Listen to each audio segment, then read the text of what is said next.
दिन का आगाज गिजाइत से भरपूर नाश्ते के साथ हुसैनी तलबीना, जो बना हुआ है 100% प्योर इंग्रेडिएंट के साथ, जिसमें किसी भी आर्टिफिशियल फ्लेवर का यूज नहीं किया गया है। अपने शहर में एजेंसी हासिल करने के लिए आज ही इस नंबर पर राब्ता करें।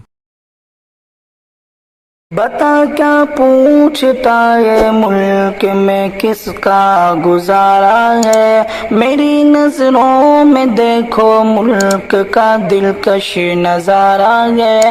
बता क्या पूछता ये मुल्क में किसका गुजारा है, मेरी नजरों में देखो मुल्क का दिलकश नजारा है। मेरे हाथों की रेखाओं में नक्शे हिंद सारा है, लहू के आखिरी कतरे ने हिंदुस्तान पुकारा है।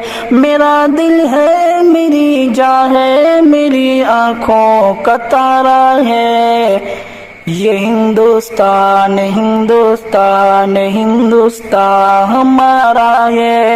ये हिंदुस्तान हिंदुस्तान हिंदुस्तान हमारा है।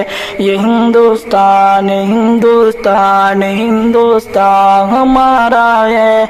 ये हिंदुस्तान हिंदुस्तान हिंदुस्तान हमारा है। हमारे मुल्क में हिंदू मुसलमान साथ रहते हैं, यहाँ ईसाई के कांधों पे सिख के हाथ रहते हैं। हमारे मुल्क में हिंदू मुसलमान साथ रहते हैं।